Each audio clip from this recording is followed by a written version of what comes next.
in our community, in the black community, masculinity is associated with how many women you have, how many kids you have, how many times you've been in and out of prison.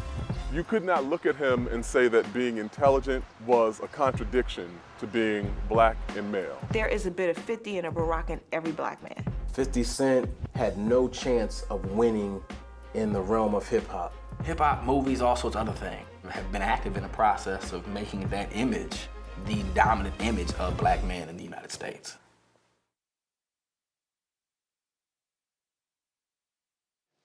Barack equaled Harvard. Someone like 50 Cent equaled Hood.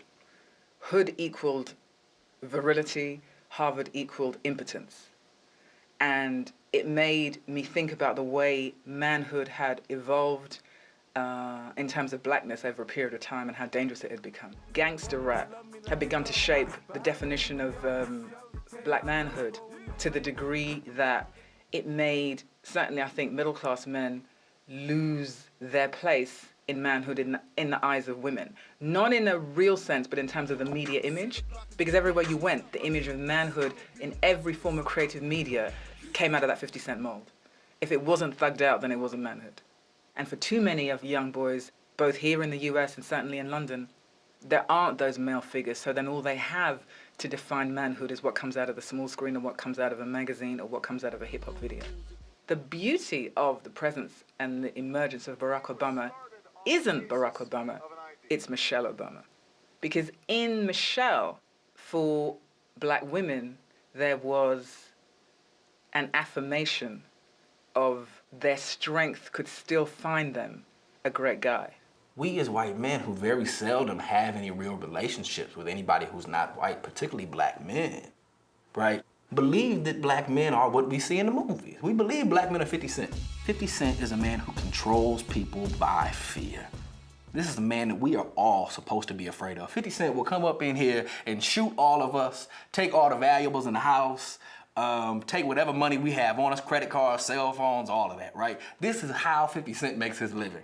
Black gangster masculinity does the work of white supremacist patriarchal capitalism. All it requires in order for you to be promised that you'll get rich is that you're willing to verbally commit black on black murder, control black female bodies, all in the name of getting paid. The black gangster masculine figure employs the exact same logic as the people who started the slave trade. I think 50 Cent represents a brand of black masculinity that dates back to the old post-slavery era. During the slavery era, you know, the stereotypes of black men were that we were happy-go-lucky, mostly lazy individuals who really needed the benign tutelage of the slave institution. After slavery, in order to justify the physical violence that would be required to prevent us from exercising our rights, that stereotype changed into the lawless, dangerous buck. That was the idea that was placed on black men. It was almost like a template that they shaded in and said, this is what black men will be now.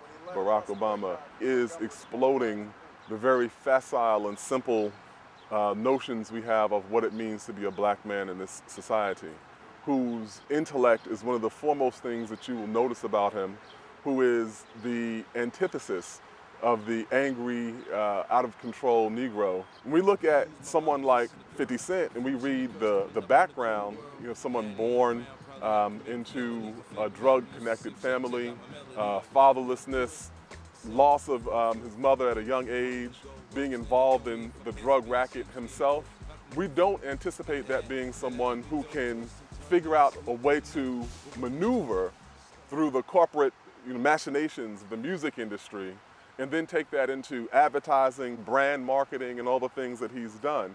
And so it's almost a kind of underdog vitality that you see in both of them, because neither of them, by any reasonable stretch, is supposed to be in the position that they're in now. Barack Obama has what Duke Ellington has.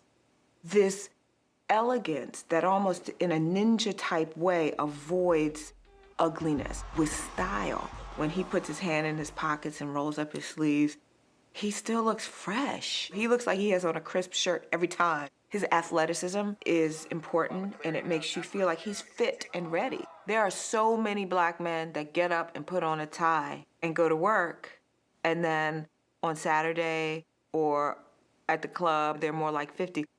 We're not allowed to be seen as people who can possibly have baggy jeans and a Hugo Boss suit in the same closet. 50 got something else, and he represents those dudes. In our community, in the black community, masculinity is associated with how many women you have, how many kids you have, how many times you've been in and out of prison, how much weight have you sold. And there's always a negative connotation when it relates to masculinity. There's nothing positive. A lot of my friends, who are same-gender loving, they first and foremost said, well, Barack Obama doesn't speak for me, regardless of him being a man or, a black man, because they don't feel that he knows the experience of that of being same-gender loving.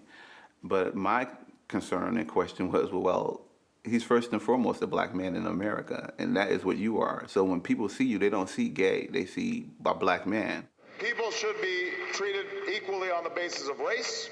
They should be treated equally on the basis of gender.